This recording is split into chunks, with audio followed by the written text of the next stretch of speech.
Well. You're listening to Gloves Off with Professor Buitrón.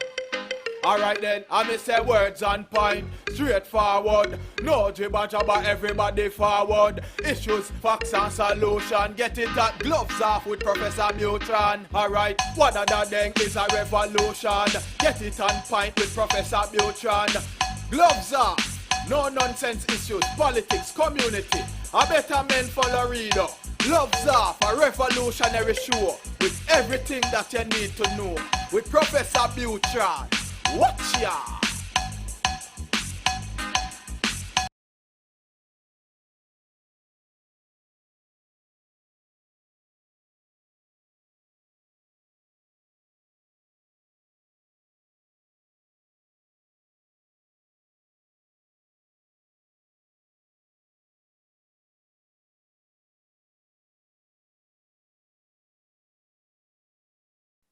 Back at you in Gloves Off. I'm Professor Buitrón. I'm here with Master Jeffrey Finder, one of the most knowledgeable Escrima masters there is in the West Coast, and technical as can be, and one of the finest persons I've ever met. How we doing, Jeff? You doing good?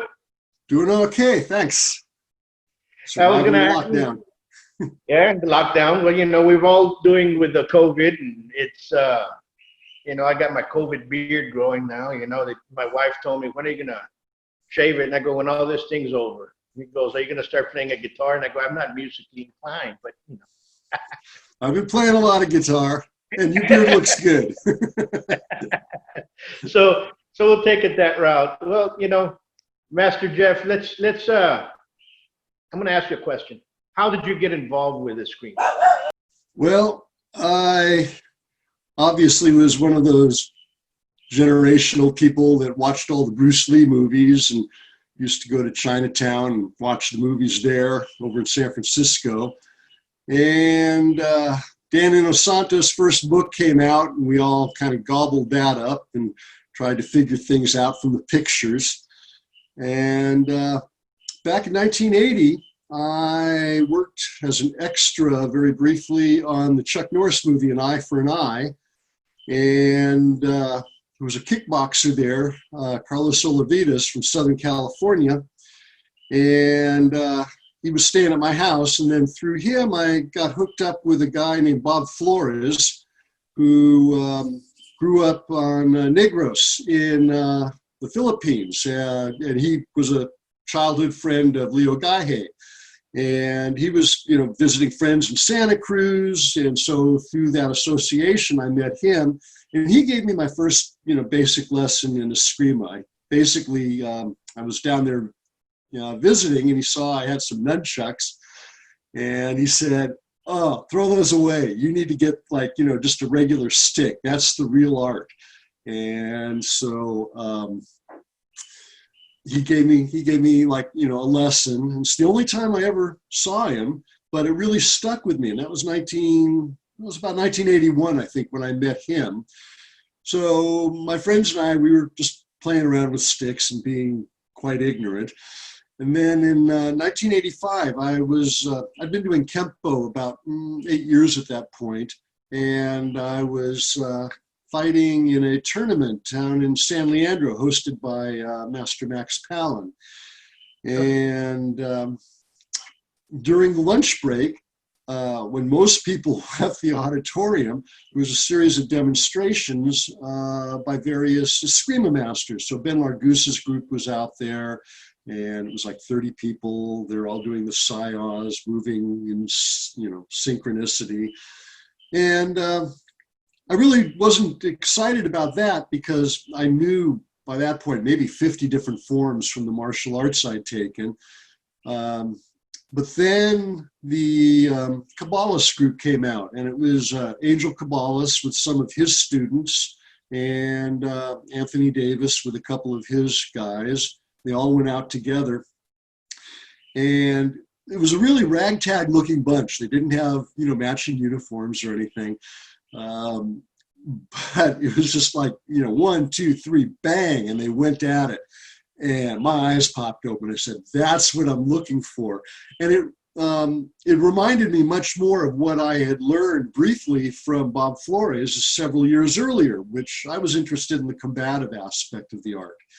So of all the people, that I knew that were there, I was the only one that basically I walked across the auditorium and introduced myself to Angel Cabalas, and Anthony Davis stepped in and gave me a flyer and told me that there was a seminar coming up in Vacaville in 2 weeks. And so this would have been the end of November.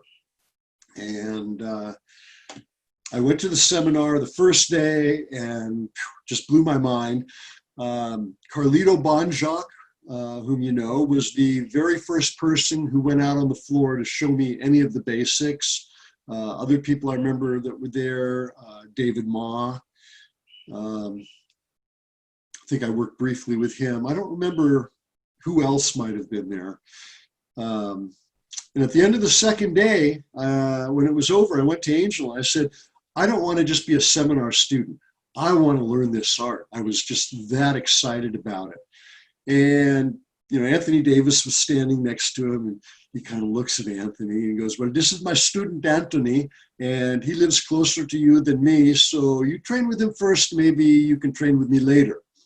So that was an arrangement, I guess, that Angel and Anthony had, that Anthony was promoting events for Angel, and anyone who was a local person, Angel would steer them to Anthony for their basic training. So that's how I got started. I was living in Berkeley at the time, and I was commuting 35 miles each way up to Anthony's place in Fairfield once a week in training. I was taking extensive notes. Sure. And then I'd go back to School of the White Tiger, was our Kempo school in Oakland. I was the assistant instructor there. And I grabbed my training partner, Mark Sabin. I said, hey, I need someone to practice with. You're going to do it with me. And so the two of us, we'd been training partners for about 7 or 8 years. So we worked on the material together.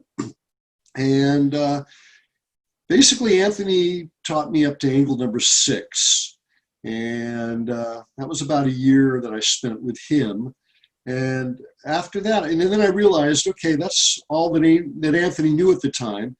So part of his agreement with Angel was when he got students as far as he could take them, he would send them out to Stockton. So I was the first person that that basically got to Angel through Anthony. Right. And I've heard a lot of good stuff from Anthony. I've never met him. I wish one day, one of these days. Well, he's a scrapper. He likes to put it out there like that. Good. Anyway, so when I got, and I think Anthony was a good teacher. I mean, he was pretty detailed, but when I got to Angel, it was a whole new level of training, and he basically said, okay, show me what you've got. I might have been working with Sultanuddin, who was still going by his birth name of Kimball Joyce at the time. And, angle 1, angle 2. By the time I got to angle 3, I could see Angel kind of frowning. I'm like, what's wrong? And finally he stops me and says, oh, you have to start over at the beginning. And I'm like, what? And anyway, so again, I thought Anthony did a good job, but, Angel was just so precise in his and meticulous in what he wanted to see. I mean, every little detail. So we started over again at the beginning, and I trained privately with him at his home for about a year. Let's see, it was, so 1987, from the beginning of 87. And as I got better and progressed through it, I'd started going out there on Wednesdays, which was a day that he also taught in the evening at his academy over at Gong Li in Stockton. And I was commuting at that point. It was about 70 miles each way of travel. I had no problem with it. I was just so excited to go. And so when I'd start going to the academy, working out with the folks that were there, most of whom were quite advanced. Again, Sultanuddin was a regular participant. He was like an assistant instructor. Wade Williams was there. He was working on his master's certificate. Sultan already had his. David Ma showed up quite frequently. I remember him, Carlito Bonjoc. And it was just an amazing, amazing group of Escrimadors. And I met, who else did I meet there? Mark Wiley, when he came out from the East Coast, I met him. Angel had the two of us work out together. So it was, just a real advancement in my overall martial arts. Like I said, I've been doing Kempo since 1977.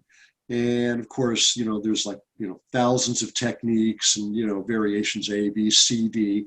And the structure in Kempo is such that maybe you get a little bit of material at one belt, and then you don't see that technique again until several belts again later, and then more advanced variation, which is, adding on bells and whistles. I always kind of, was a little bit struggling in terms of how that material actually, applied combatively. Because when you sparred, of course, you can't be doing all the fancy stuff. Even Ed Parker talked about that in his interviews. So what Angel was teaching was incredibly logical. I mean, the whole idea in Filipino martial arts, and Serrada, being the first in this country, was very influential in it, is that you have angles of attack. And of course, the first and primary angle in any of these systems, angle number one, which is a right overhand strike. It's the most common thing that an adult human being is going to do. You put a club-like object in his hand and they're going to beat you with it. So it reorganized. I ended up going through all my Kempo material and reorganizing what I knew in terms of the angles I was learning from Escrima. So it was like it supercharged everything I was doing. And of course, the reflexes that one gains from training with sticks is amazing. As Anthony Davis put it, the hand's faster than the eye and the stick's faster than the hand. It's just, you learn to really read the body language. Angel used to say that when you get good at this, it's like you're reading your opponent's mind. And it really is that kind of deep, intuitive understanding that you just see minute nuances of motion. And it just informs you so much of what's about to happen. And I've been in situations where someone flinches and I just make a move immediately and they stop like, oh, I don't want to fight this guy because he's already ahead of me. So it's kept me out of a lot of trouble. No, and you're correct. I had seen especially with Savat and so on and so forth. I had the first person that I saw that had done Escrima or Kali or something was a Filipino by the name of Ricky Rivera, which was from San Antonio, and he was related to Leo Gake by some forth or another. And he used to come down with another gentleman and train with my dad and my uncle. You're talking about in the 80s, okay? So when they would come down and work out, one time he got me on the side and it was Pequita Tercia that I saw. But he showed me some stuff and it was cool. But I was, my mindset wasn't really into that, And I went to France and so on and so forth, and I saw the Kali from the Jeet Kune Do side of points. But my focus was always in the Savat and the arts and what else, and of course Kempo. And years later, I was doing a seminar with the Penjak Silat group, and Valdes had invited me and Bob Bonetta to go out. That's where I met Guru Plink, and Carlito and Ron Saturno showed up. And I had already seen Escrima and everything else and the Kali, and I had seen it from people that had either picked it up from somebody that went to a seminar or a video. They had never been a student from one of the luminaries, if you want to put it that way. So Carlito asked me if I could help him, and I helped him onto some chairs for him to go up there. And he said, how many people here do Serrada Escrima or Nice? And there was about 20 people raise their hand. You know? And he goes, okay, 5 of you guys come up and form a line. Single stick. And Carlito went through him like a hot knife through butter. And I'm sitting down and I'm looking at this and I'm like, you know, and I was sitting down next to Ron, and Ron's another great Serrada man, you know, and you're like, and he goes, oh yeah, he's good, you know, this and this, and look at this, and then we're talking about something else, how they had gotten lost to get to the seminars in Reno, and then he stands up and he does, and I said, you all know what you all are doing. I'm not saying that the other people don't, but you all are the first people that have basically made me understand that this is real. I knew that it existed, but what I had seen was either people that were not that proficient at it, trying to explain to others that were not proficient at it how to do something. Understand what I'm saying? And then you see somebody that has been trained. So that caught my eye. And then we conversed and we became friends ever since then. And I went over there to Stockton, and I've always been embraced from you all as a brother, as family, you know, and to me that's something special, because I have seen all the 3 different schools that came out of Stockton, and I've seen the majority of individuals that have come out of those schools, and they are very well representatives of all the 3 different schools that came out. And I cannot say much lesser than that. All very well respected individuals in their communities, and they're all very well respected in the martial art community as well. And it's something to see by the instructors. You know, those instructors were real. Oh yeah. When you get people that are that real, you knew that their instructors were real. And to me, it's a treasure that California has. I'm not saying that in California there are not other great martial artists, because there's plenty of great martial artists. I'm just talking about the niche that Stockton has is very, very well preserved. And I want to thank you for continuing that pushing forward with that, because that's a fact. Now, with that being said, as time progressed, other Eskrima masters came to the area. Who else influenced you? Then you can say, you know what? I'm pretty sure there's many. Yeah. Well, before I talk about other Eskrima masters, I also want to mention John Wong, who was out in Fairfield, another person that I met through Anthony Davis. And John was amazing. He was from Hawaii and grew up training with Emperado and William Chow. So deeply well-versed. In fact, he was married to Ed Parker's niece. So he was deep into the martial art community, and he was like 5th degree or higher in at least 4 different systems of martial arts that I knew. And John was a brilliant mind.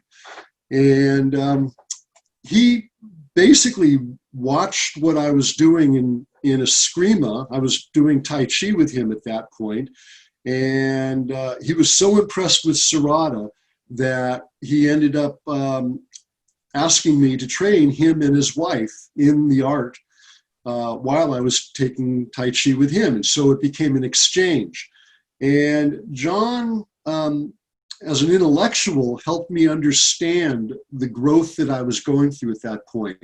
So for instance, he talked about the difference between dead arts and live arts. And a dead art is something that you memorize, it's all in your head, it never changes, you know, you just do the forms. And a live art is something which, you know, adapts itself to circumstances, it's in the moment. And like if you spar, you have to have a sense of a live art. It has to be very like immediately reactive. You can't be just like thinking, well, what do I do next? It just has to happen. Yeah. So that was like a real boost to what I was getting from Angel. It helped me understand the process I was going through.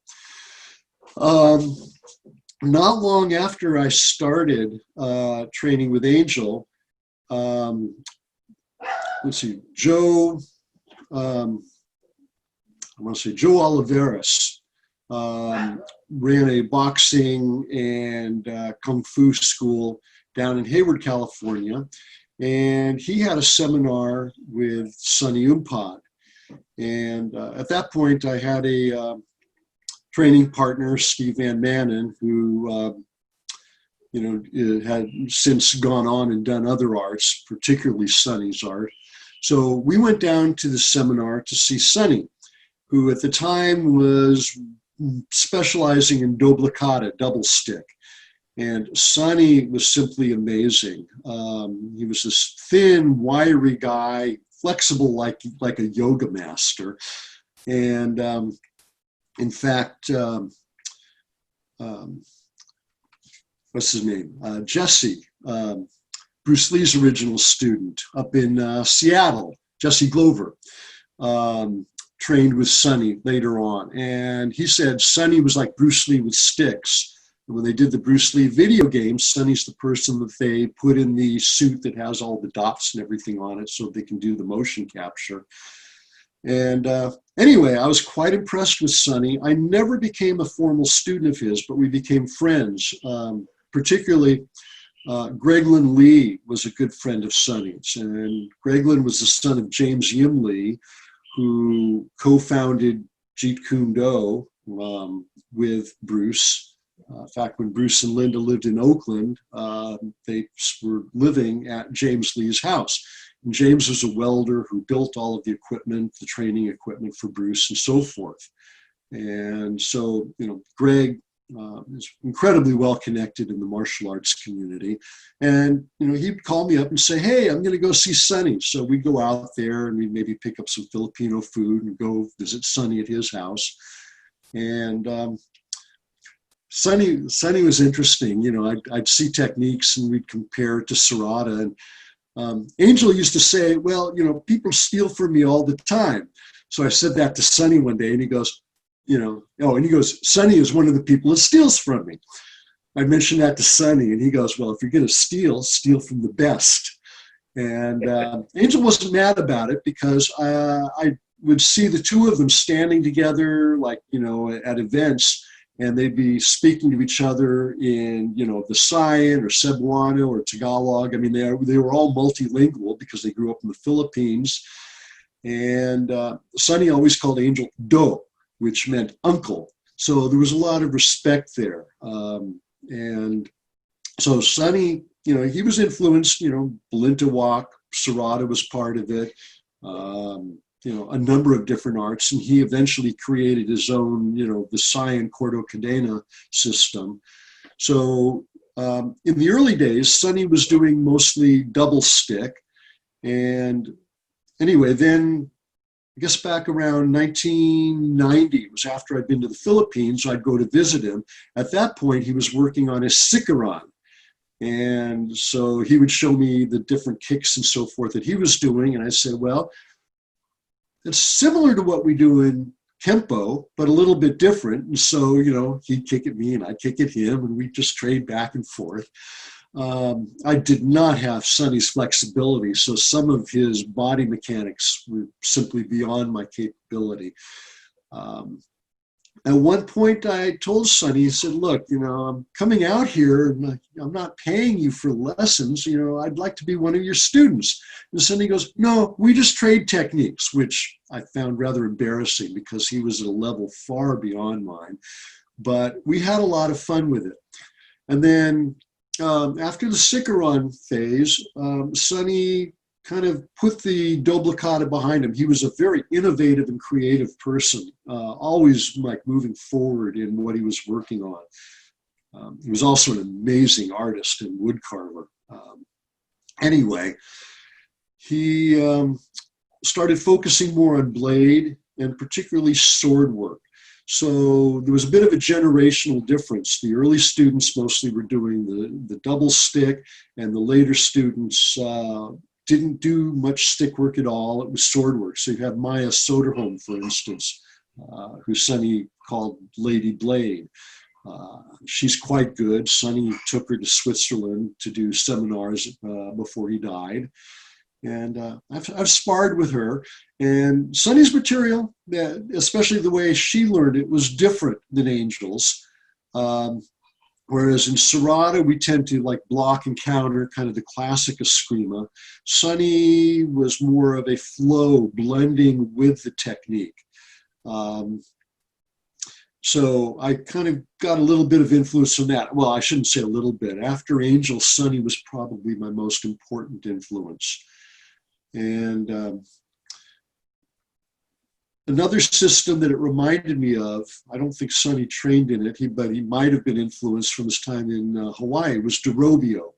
And techniques in Derobio look a lot like Serrada, but they're applied differently. So for instance, for a number one strike, we might block and counter.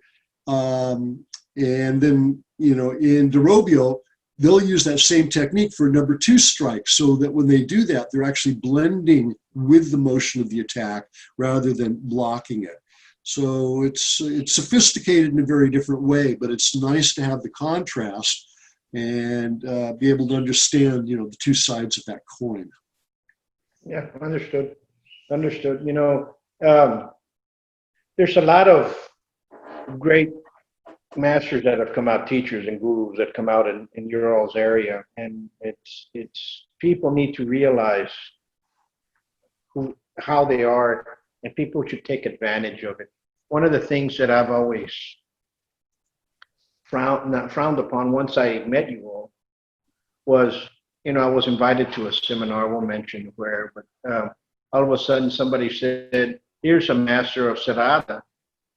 And I looked at the individual, and the minuteness of what I've learned from you all and what this person was teaching, it was like somebody teaching Tai Chi and the person was teaching sumo, and wrestling. And you're like, I just didn't say anything. I just watched, and I said to myself, later on, we went to go eat, and I said, well, if you really want to bring somebody and I told him that does Serrada, why don't you bring the folks from Stockton?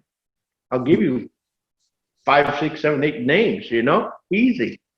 Bring them in, you'll understand, But this guy's a master, and this and this, and he's already made a video, and I go, oh, okay, whatever, I didn't, So I kind of just left it at that. But, to me, it's mind-boggling when you have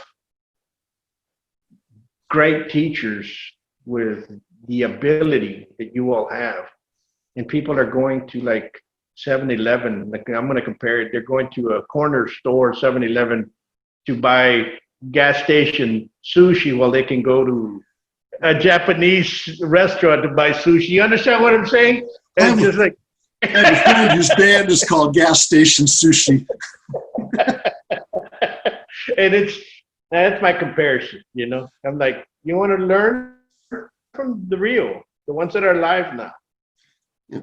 There's a certain amount of, grappling within Serrada. Angel taught, entries that could be used for various throws and so forth. And oh my God, he was amazingly strong. Years and years of, physical work, as a merchant marine and as a farm worker and so forth. Angel was 5'2" and 110 pounds, and back then I was probably, 190, 95 pounds. And he'd, do a fireman's carry. He'd pick me up and, put me down, and he thought nothing of it. He was just, very, very versatile. So, it's not a grappling art, but it has all those components. And, in my mind, Serrada was like understanding the framework of all martial arts. Once you understood the structure of Serrada, you could look at anything and have an understanding of, what they were about to do, where it was coming from. It changed everything in terms of my relationship with martial artists, from other systems and styles, not even FMA. I'd walk into the room and they'd see what I was doing. They'd say, "Where'd you learn that?" Here, come here, sit next to me. It was a game changer. And I'm looking at your shirt, and you gave me this one a while back, and I threw it on today. But the stick man, I'm gonna throw this out there, folks. If you guys want any equipment, look up Master Jeff Finder and Stickman, and we'll put up the website where they can go look for it. He has the best knives. We have a couple of them here, and show us a couple of the knives that you've made and the work that you do. It's some good stuff. Okay, this is the very first design I ever came up with, probably back in the early 1980s. The first one I did, I think I made this with a belt sander, you know, and a jigsaw. It was really ugly. I call this a commando. And the whole point of this design, being double-edged, was for training purposes. You never know when someone pulls a knife out. Is the edge up or down? Is it double-edged? And, you know, so you want to learn not to touch this part, but as Angel put it, you learn to pat the flat side of the blade. So if an attack comes, you can touch here, avoid the sharp edge. So, so this was the first one I came up with, and the design's been refined a bit over the years. Now, of course, I have a CNC machine, so the design has been, you know, refined on a computer, and then everything I do is hand finished. I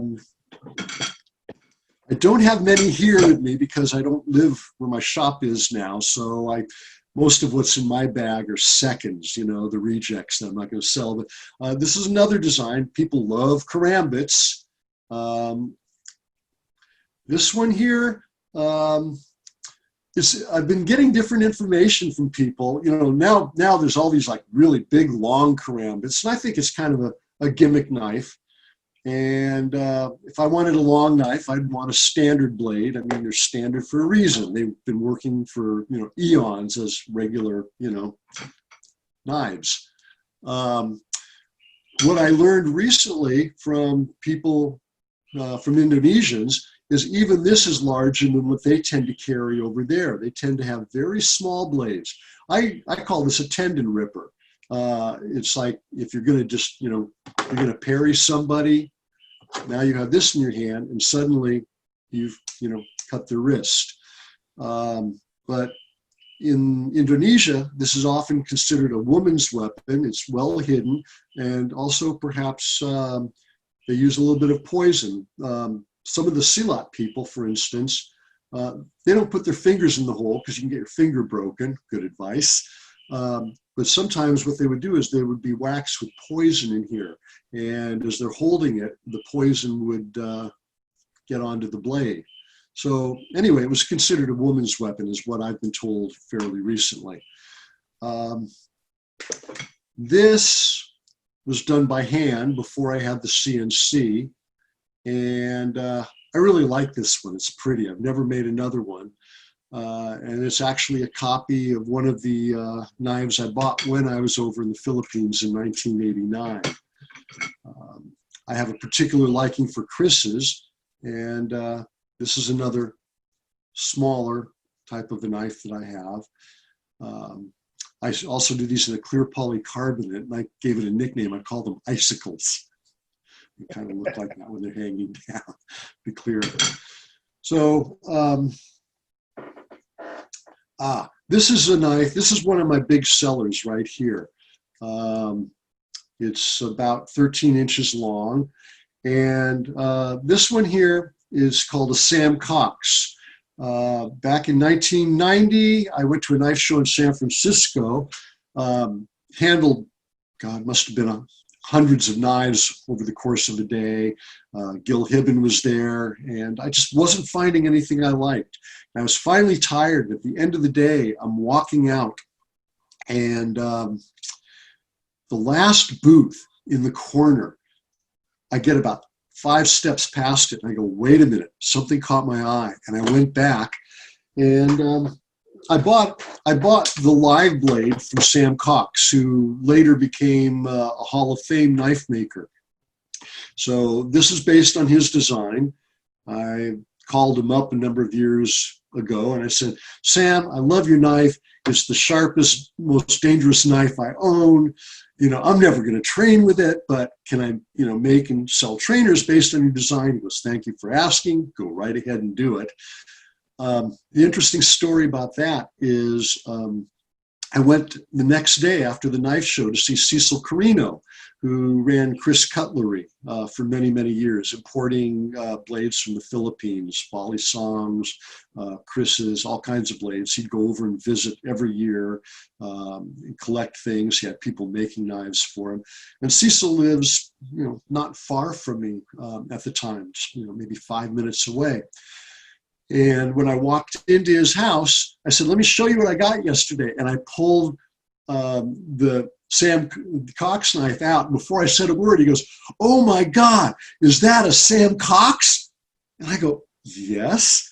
Well, he'd been at the knife show with a display of Filipino and Indonesian weapons. He wasn't selling at the show. He just had this big display, a wall display, dozen or more blades up there.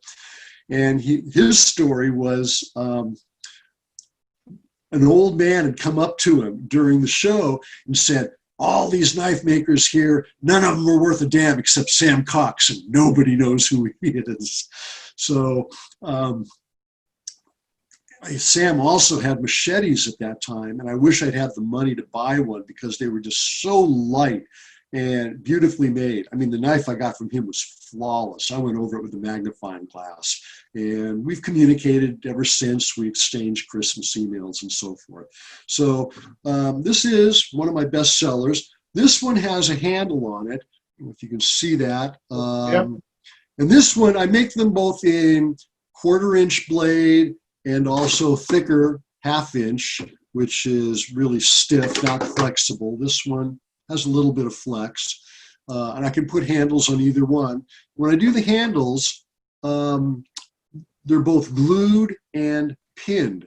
So, I haven't had any, since I figured out how to do this, I haven't had any trouble with handles coming loose. One difference, of course, between plastic and steel is plastic flexes more than steel. And Sam Cox talked about he uses a lot of glue on his handles. And he's got a lot of pins. They're decorative. They're beautiful. I mean, his work is amazing. But he said his pins are mostly decorative. It's the glue, even for the pins. And then I have another acquaintance on the East Coast I've never met, but on Facebook mostly. And he's like a 5-time world champion knife thrower. And he doesn't use any glue on the handles of the knives he makes. Oh my God, names are blanking on me these days. But he just pins his handles. And for throwing knives, they take a lot of abuse. So I figured I'm going to use the techniques of both of these guys. And that's why my handles, stay on there now. So most people prefer, again, this one has the handle. You can see there's the extra thickness. This one here is a single piece, no handles attached. And I tell people, if you're going to do a lot of disarm training, if you're going to be like really twisting and torquing on the blade, something simple like this, it's less expensive. Making the handles absolutely triples the amount of work that goes into a blade because I have to make the blade, make the handles, and then do the attachment and so forth. But if they're really going to be wrenching on it, the cheaper, simpler blade is just, made for abuse. And one reason I got into they can reach you where? Stickmanescrima.com, and I have a Stickman Escrima page on Facebook. So my blades are on there. My sticks are sold through the website, but because the blades, there's so many different designs that I've come up with. If someone wants a blade, they contact me by email or messenger on Facebook, and we discuss what they want that way. One of the reasons now these are all plastic. People think that my products are made out of wood. And early on, I decided I didn't want to work with wood. One thing that happened was about a year after I was in the Philippines, so we're talking about 1990, it was a huge mudslide on the island of Negros that wiped out a village. Thousands of people swept out into the ocean and killed because the military there had been taking millions of dollars in bribes to allow clear cutting of the forest above the town. And I thought, this is really not a good way to repay the people, for the arts that we're learning from them. Also, Kamagong, which everyone was touting as, the great, the combative wood. If you get a piece of Kamagong that's almost pure black, it's very strong, but it's old wood. I mean, it probably takes a tree over 100 years to get to that point. Most Kamagong you see now, it's got grain of dark and light. And I bought a couple of knives, Dos Parias, I think, was marketing, that were made of Kamagong. And I tried doing, the lock and block numerato training with it. And the first time I used that knife, I think it took 2 hits from a stick and it splintered. And I said, this is not good. I need something more durable. So my wife at the time, she had a friend who had invented polycarbonate, and he came to my house and showed me the material. He had all these squares about yay big that had bullets embedded in them in different thicknesses. So 1/8 of an inch out of 22, 1/4 inch, 9 millimeter, and so forth. He said, they used to go to trade shows and hold sheets of plastic up and shoot at the salesman, point blank. He said, we never lost a salesman. He worked for GE Labs when he invented the material. He said, why don't you try this? So my first sticks were my hollow polycarbonate sticks. And then from there, I began investigating other plastics and materials to come up with the one I use now for the knife making, which is as close as I can get to the weight of a live blade. It's a heavy plastic, easily machined. They don't break. Absolutely. That's the beauty. Absolutely. And we have some in there, and we can vouch for it. They're great, great stuff to work on. And I hopefully it goes, and people do buy your products. They do, because I've seen them already around, and it's people do. And I tell them, we're going to train in blades, buy it from here. That's just the way I do, because there's a lot of different people making them, and this is the way I do it. I rather support the small businesses. Understand what I'm saying? Oh yeah, I'm support and then support a company that buys a bunch of stuff from a manufacturer somewhere and just brings it out to somebody. So I'm like this. I'm going to support the fellow martial artists that are out there building and doing equipment that works, because they're the ones that live it. They're the ones that use it. And there's a reason why they're doing it. They're doing it because you had to use it for your own self, so you started producing it for others. And exactly. To me, that's the best testimonial of something that is durable. Yeah, if it doesn't have good balance, if it doesn't feel good in my hand, I'm not going to market it. As I used to put on all my ads, which I ran in black belt through the 1990s, made by a martial artist for martial arts. That's the way it is. The other thing about the plastic, I think it's a friendlier material than aluminum, for instance, like if you're doing disarm training. Any metal, it's going to be harder. And when it hits your hand, hits your knuckles, it's definitely going to hurt. So plastic feels a lot more like wood. It's friendlier in that regard. And these can take abuse. You can hit them with sticks, and they're designed to endure. I have customers come back that I haven't heard from for 15 years, 20 years. And, you want to buy something new? Did you finally, break something? No, I still have it. I just want more different things. The other thing, and it's kind of a backhanded compliment, people say, oh, I need to replace one of your training blades. I say, what happened? Oh, somebody stole it. And I've heard that many times. So, I guess people like the stuff enough that, they get a little sticky fingered with it. And I'm not saying that's a good way to acquire it, but, it does show there's value. Absolutely. Well, it's always a pleasure, my brother, talking, and great history lessons on everything that's happened in the martial arts. It's always great to hear from you. And we'll see you soon. Hopefully after all this pandemic finishes, maybe we all can get back together and have some fun on the mat. And that's always good. You know, I've even thought about moving down to Texas. California's getting, you know how it is. Crowded. Crowded. Well, come on over. You know, we need good people over here. All right. Well, always a pleasure talking with you, and hope to see you one of these days soon. All right. Peace. All right.